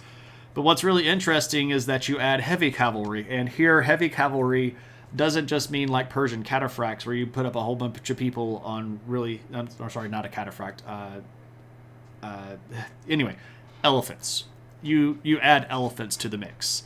Elephants are sort of the ultimate heavy cavalry because they're quite literally very heavy. There is a particular series of historical events that discuss the battles between the Tughlaq dynasty that was leading the Sultanate of Delhi and Tamerlane, or the Timurids. And when Timur shows up and has to fight elephants, it's just like, it's rough for him. Dun, dun, dun, dun, dun. Winston Churchill, welcome back from the grave, and thank you so much for that follow. I hope that you have all of the brandy and cigars that you need today, my friend. Welcome in. I didn't know that Winston Churchill was going to show up in the stream today. That's pretty great. You're going to make you want to play Age of Empires. Yep, absolutely. The Age of Empires and their war elephants. That's pretty cool stuff. That's what always confused me about partition. They were so very multicultural, and then suddenly they weren't. Um, the kicker here, Uncle Bill, is that during the partition of India, the partition was being driven by the British. And the British didn't necessarily want to leave behind multiple functioning democracies that were going to be capable of operating without British oversight or influence. They were really looking at leaving behind countries that were going to have to continue asking the British for assistance. The British left in name, but they didn't want to leave in power, right? So you gotta hobble them, and you force them into situations where you focus on their differences and then poke at their differences to make them feel inadequate or make them feel like they're not capable of governing by themselves. And obviously here, once the British show up and bring in Christianity, that's going to add yet another wrinkle into the mix. Now, almost tangented really, really hard there. There were already Christians in India, especially along that coastline. Where's my map? Right here. There's a very long and very old established Christian community along the coastline right here. So it wasn't like the first Christians that ever showed up were with the British. But if you're interested in more about this stuff, Uncle Bill, our next viewer request that we picked Tuesday is going to be the British conquest of India. And a lot of the differences that are harped on in modern Indian politics were not necessarily falsely created, but exacerbated by the British during the conquest, and then over-exaggerated as the British were trying to create political units out of their colony of India. Because as they were conquering India, one of the things that they did all the time was, they'll pick one person to be friends with, and they'll try to flip them against this other person. And as soon as they flip them against the other person and the British take over this other person, then the British turn around and take them over too. It's the enemy of my enemy is my friend thing writ the entire subcontinent. It's a really messy, very pernicious sort of conquering scheme that they did when they took over India. You're alive. Get all the mercs to convert to elephants? Yeah, exactly. Could we please have a word with you about the terrible PMs we've had in recent years? I can't laugh too hard. We're in America, and we're about to re-elect Trump. So, sorry, America. It's probably what's going to happen. If you don't get off of your butts, we're going to end up with him again for 4 years. Anyway, so we've got regional power bases that we're going to use as military hubs. The big forts, like I showed you earlier, aren't just going to be in the north. They're going to be all over the place. They're going to build some really big forts in the Khyber Pass to try to hold out all of these people that we're trying to stream in. The military stuff is really powerful and very big, and it's very, very successful, especially under the Khalji and the Tughlaq. Later instances like the Said and the Lodi are going to have militaries, but they're not going to be nearly as effective. They lose access to a lot of the power bases and the money. You got to have money to run an army, right? And if you don't have the good trade places and you can't reestablish your trade hubs, you're not going to have money. So it's a really cool place. I really like the Sultanate of Delhi. I've obviously just skimmed over the top. There are tons of cool stories that we could have gone into. If there's a specific thing that you'd like to talk about and kind of dig more into this, I'll remind everybody that we do have viewer request streams that happen every other Tuesday, and you can always throw something out there like, hey, talk about this again. I'd be happy to. There are some polls that came out today showing Trump losing to Biden, so don't lose hope yet. Mine's not necessarily a hope. It's more of a academic analysis of the situation on the ground. I try not to hope when it comes to politics. I try to just think about what I can not even assume, just what I can predict. I'm going to be okay one way or the other, I hope. That's what I hope, is that, the lesser of two idiocies. There we go.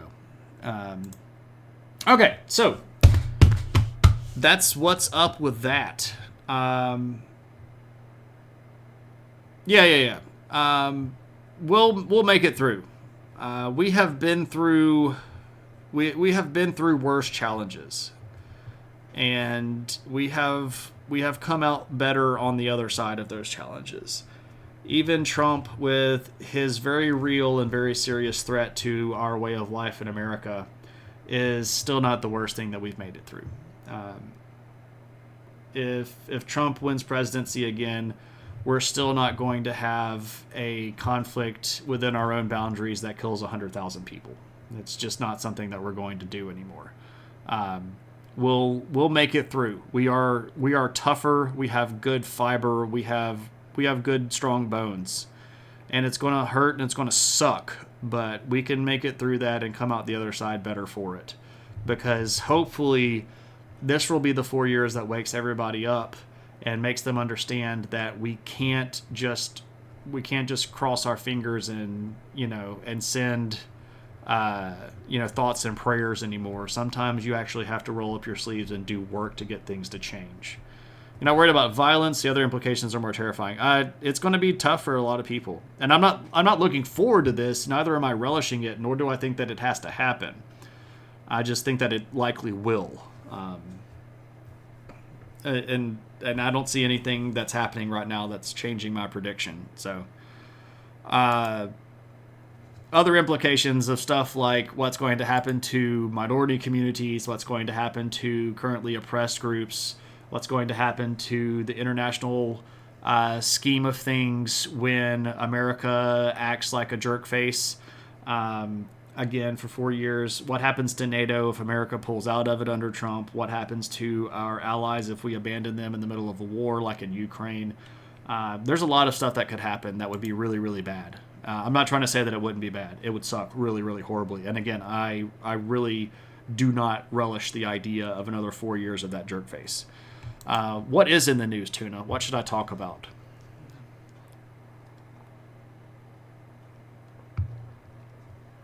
And while I'm waiting on that, we can do some shout-outs. And I'm going to have to go back to my shout-out because I want to do a lot of them in a row. My friend Frog here is a variety streamer. Plays games sometimes, does some chatting sometimes. Collector of rare games. Really talented musician. Really cool dude. So go give Frog a stream and a follow. And we've got Cave Geek Art, good friend who makes really interesting maps that are going to blow your brain when you see them because they're made on buckskin with pyrography. Pretty cool friggin' stuff. You should go check that out. We've got Nick Solotl in the room, who is a 2.5D animation artist that does really, really cool stuff, including makes really wonderful animated emotes like our little puppy head pat emote here, and also does VTuber stuff. So if you do VTuber stuff, you can go watch Nick Solotl build stuff. Has built all of her own VTubers avatars. Really cool stuff there. Who else did we have in the stream? We have Noger in the stream, who is pretty great. Was hanging out in Noger's stream just last night. Noger is a philosopher that reads philosophy papers. And you go like, nobody can read a philosophy paper and make sense out of it. I don't want to listen to anybody read a philosophy paper. You should give Noger a shot. I know that it seems kind of opaque and hard to get around, but the dude is really smart and has a really good way of breaking down very muddy language into terminology that everybody can get.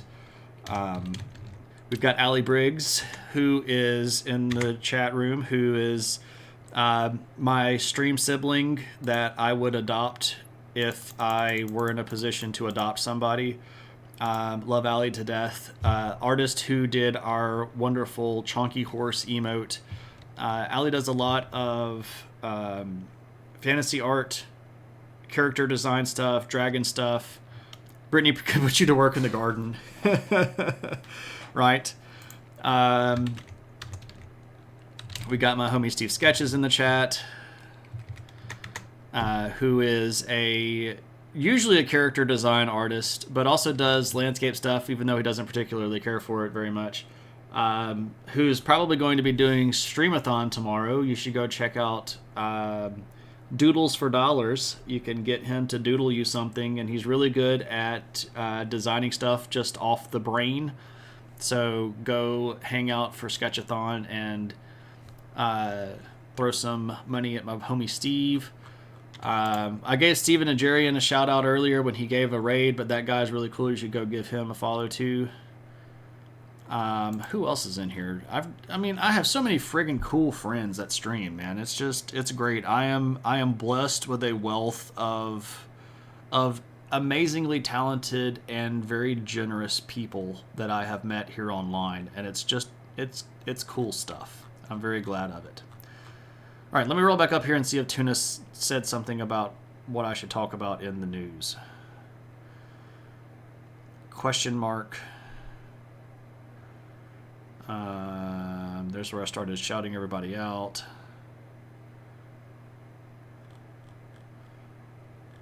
Did I miss something? There's the redemption. Big Tuna Neil has a question mark. Tuna, do you want me to talk about something specific, or did you just want me to pick something that's in the news and then talk about it? And yes, it's Sketchathon tomorrow. Hopefully your kids will be less sick. Yeah, I saw the news about like just kind of the recurring sickness. You're driving. So you want me to just pick something and then go with it, huh? Okay. I don't know. What should we talk about in the news? Are they passing back and forth in the House? I'm not sure. Oh, I get you. Are they passing the cold back and forth in the House?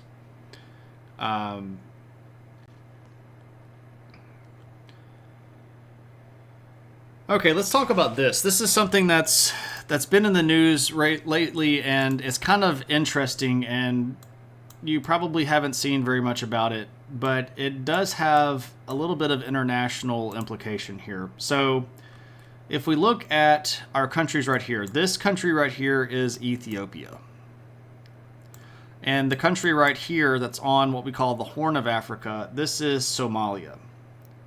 Now, if we zoom in here, we're going to start noticing a few things. Most notably, Somalia is very arid, right? There is just not a lot of water until we get down here into the bottom southern part of Somalia, right?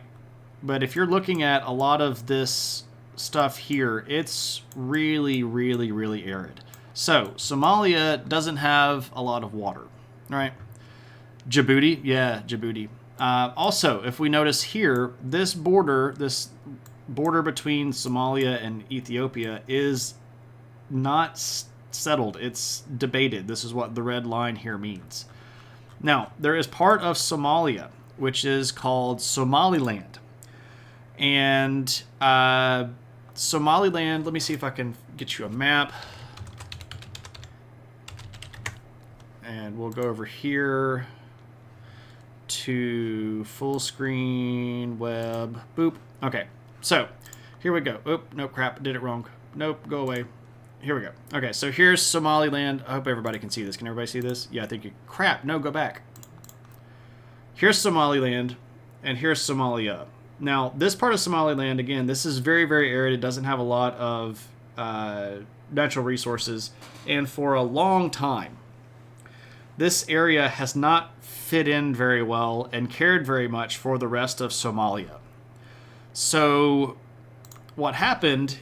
I've got crap going everywhere now. Anyway, what happened here is that Somaliland decided that they wanted to be, I guess, a little bit independent, right? And they wanted to declare their independence and get recognized as an independent country. Now, that by itself, we have breakaway areas all over the globe that try to declare themselves independent. Usually nothing happens in most of these situations. The breakaway area, never really gets international support. There's not a lot of stuff going on, and eventually they just kind of give it up, or they turn into something like, Catalonia in Spain, where everybody remembers that the Catalans tried to break away and it didn't work, and they just kind of go about their business and everybody just hates each other. But what's interesting here is that when Somaliland decided that they're going to declare themselves independent, Ethiopia, who doesn't get along with Somalia, said, oh, hey, we will recognize your independence. Now, that's a big deal, because if you declare yourself independent and then you start getting other countries that recognize you as independent, now you might be independent. And Ethiopia and Somalia have just been at each other's throats over this for the last few weeks, because this looks like it might actually have a little bit of sticking power. So why is this a big deal? Why do we care about this at all? We care about this because if Ethiopia recognizes Somaliland and Somaliland becomes independent, this is going to put a new country with a bit of a chip on its shoulder and something to prove right here. And if you don't know anything about right here, this right here is a fairly significant right here. Because this is the Red Sea and this is the Indian Ocean. And if you're going to move anything through, say, the Suez Canal, it's got to float by right here.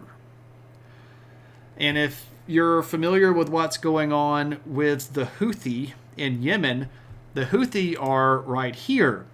And if you know how this is already affecting international shipping because the Houthi are launching missiles at ships going through right here, imagine if we have a new country with something to prove right here. So there's some potential interesting stuff going on right now in this region right here. So that's what's in the news. Going around for sure, you got over RSV. Oh, that sucks. Maybe that's what you had. It stuck around for weeks. Double sucks. You'll have Houthi and the Blowfish. Oh, that's great. That's great. If I ever do a stream on Yemen, that might have to be the title. All right. So that's what's in the news. And I stopped talking about my topic and my viewership drops in half. I shouldn't watch my viewership as I stream anyway. It's really funny though that I got a follow in stream today and I lost a follower in stream today. So I got a follow and I lost a follow and I'm at the same level now. Let's do Tradle, and it'll be some bizarre little weird island. Let's go back to web. All right. Tradle. Okay, so this is a game where we have to guess the export of the country, or guess the country based on the exports. And as a reminder, I'm not looking at the chat right now because I want to make my first guess without looking at the chat.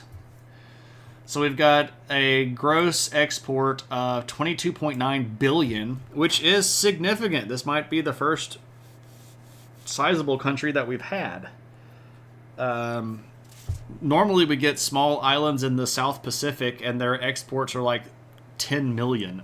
But 22 billion is fairly substantial. All right, so what are we exporting? We're exporting wood. That's our biggest export. No. The biggest export. No, yeah, that's it.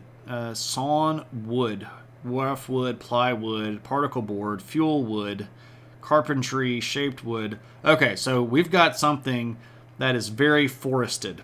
We've got big forests. We're exporting quite a bit.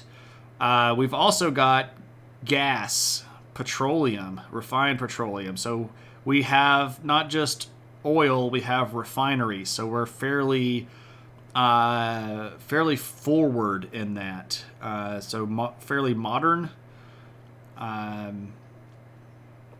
So places that have wood and gas and refineries. Wheat.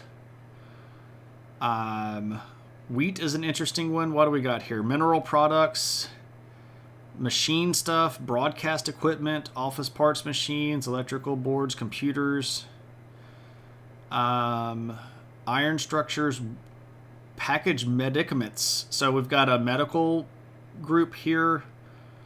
We've got liquor. We're making liquor. What else do we have? Milk. So we've got some dairy farming going on. Textiles, stone and glass.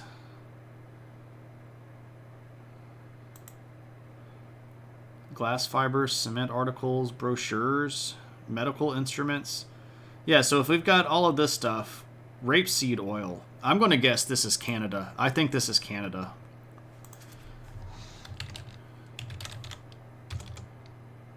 Canada.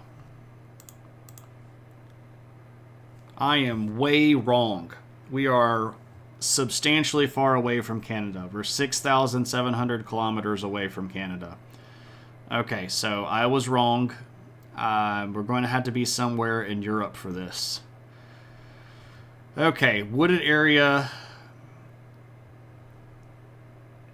with gas production, wheat production, broadcasting equipment, office parts. I don't know. Let me check chat. Piracy is a big deal. You get anxiety when you get a follow location. Like, they're going to follow me? Yeah, exactly. Yeah. I mean, I don't really keep up with the count too much. The only reason I keep up with followers is that if we hit 100 followers, I'll do a History of Middle Earth stream. South America, yeah, Canada, hard liquor. Brady says Poland. I don't know if Poland has oil, though. So we're looking here at... We've got to go east. It feels like Europe, though. A bunch in the Maldosas area, too. That could be something. Although you were going to say office parties. Poland has oil. Okay, so let's go with Poland, then. Let's go with Poland. Poland. Oh, we're really close. We are really close. What's just, like, barely north of Poland? Are we going to go Belarus? Could we guess Belarus? No, we're just a little bit to the other part of that. Are we going to have to guess Lithuania now?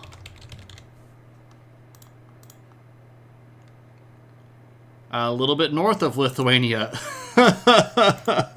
Are we doing Estonia?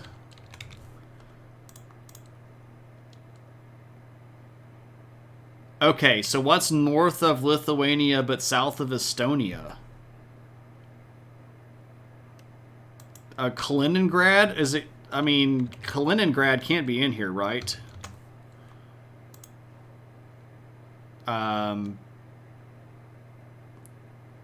Is it Latvia? No, I thought Latvia is at the top. Oh, it is Latvia. Look at there. Good job, Lopta.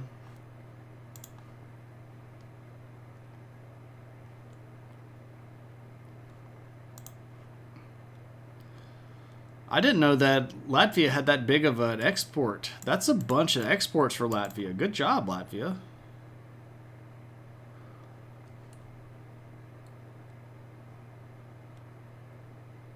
I didn't know they grew that much wheat either.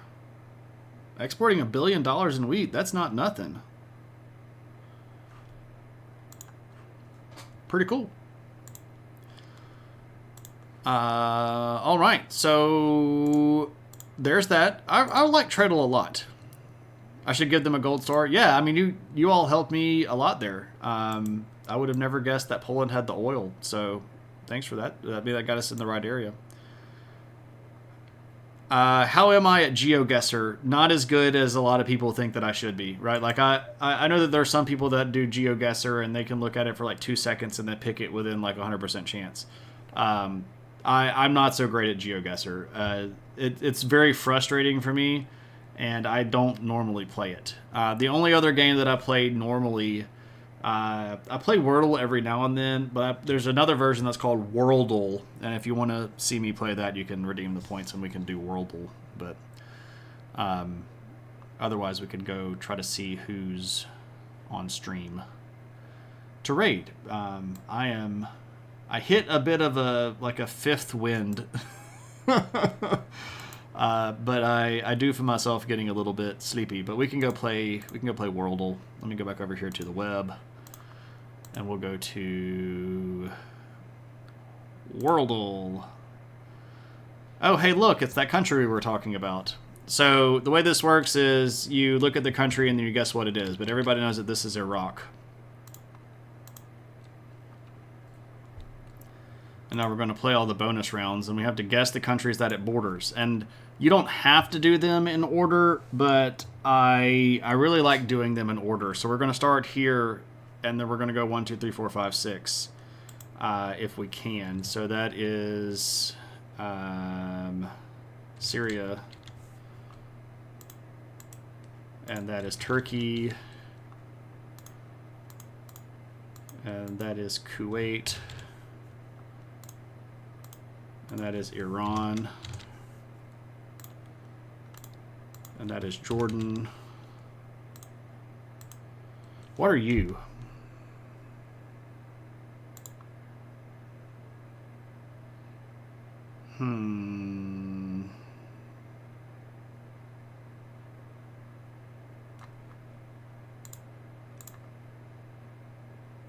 Iraq sits there. I'm looking at Iraq in my head right now. What else does it touch?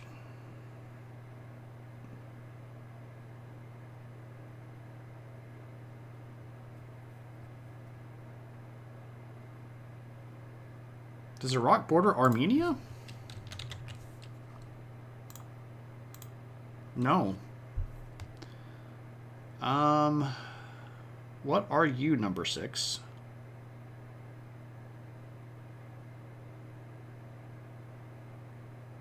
Libya's in the northern part of Africa.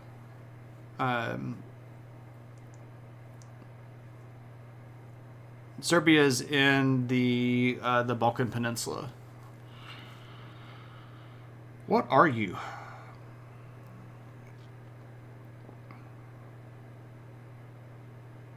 It's not Saudi Arabia because it's not. It doesn't border that. It can't.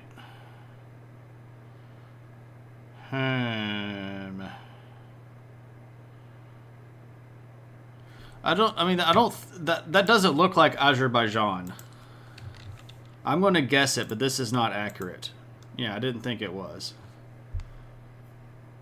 So we've got Syria already. Syria's number 1.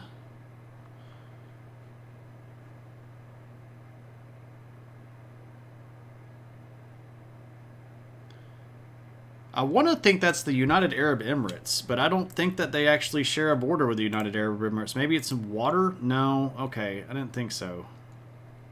No, we've already guessed Iran. That's number 4.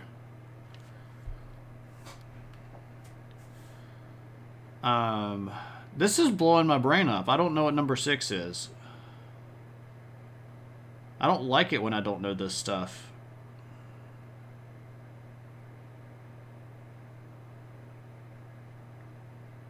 What are you?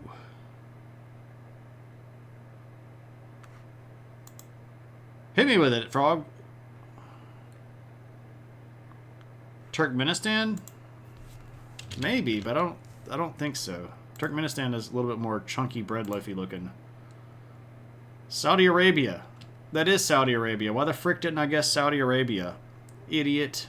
Idiot. Idiot. That pisses me off.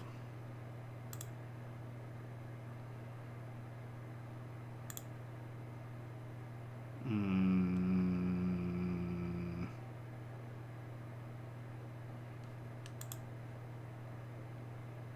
knew it was one of those.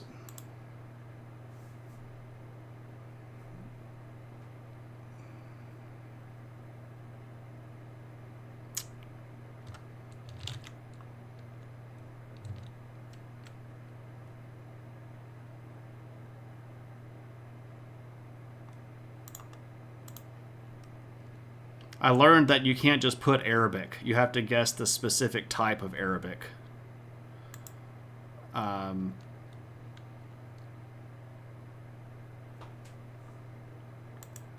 What else is spoken in Iraq? Kurdish?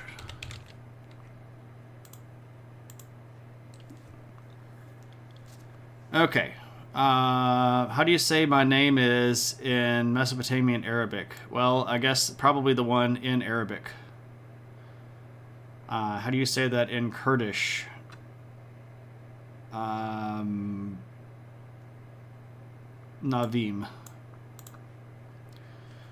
Kurdish is an interesting language, and I know a little bit of it because I've been around Turkey, and there's a lot of Kurdish people in Turkey. What is the estimated population of Iraq? 15, 25 million? Wow, there's more than 35 million people in Iraq? Holy crap. Dinar, I would guess. 4 most populated cities. Baghdad, Mosul, Basra, Erbil. Yay! Next bonus round. How big is it? I'm always bad at estimating in kilometers. 700. Nah, it was one of the two. It was one of the two. Anyway, I can't believe I screwed up Saudi Arabia. That is going to piss me off for like ever. Definitely not the one with the trees, correct. The one that's in Kurdish, right? There are 10 million in Houston. That's crazy. That's absolutely crazy. All right, where are we going to go? Where are we going to go? No, don't blame. No, it's not your fault. See, the thing is, like, I didn't know, and I was going to guess anyway. So what I guessed was insignificant to the actual blame, right? Yeah. When you had to, I can't believe that yeah, well, you know, I can't believe that America screwed up Saudi Arabia. We didn't really screw them up very much. We just keep facilitating their crimes against humanity. By selling them guns and military stuff. So we're going to go do a raid. It is time to raid. I am tired. We are going to go raid Rocket Sage, who is a geologist and is one of the founding members of the Knowledge Fellowship, which I'm a member of.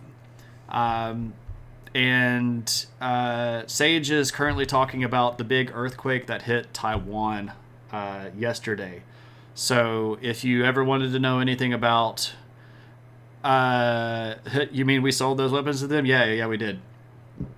Also, most of the hijackers in 2001's attack on the trade centers were Saudis and not Afghani, but, you know. Anyway, America. Anyway, we're going to go raid Rocket Sage. She's really cool. Is talking a lot about the actual earthquake itself. If you ever had any questions about how earthquakes work or how geology is going to function, she's the person to ask. Really cool streamer. Before we go, let me make sure that I say... are we raiding? I think I said raid. Did I say raid? Are we going to go to raid? Yeah, okay. Now we're going to go to raid. Let me say thanks to everybody that I need to say thanks to. There are people that support me that do not support me in ways that Twitch recognizes with cute little badges and streams. I do absolutely appreciate the people that support me with the little badges and streams by subscribing, but we have people that are my patrons and people that have sent me books.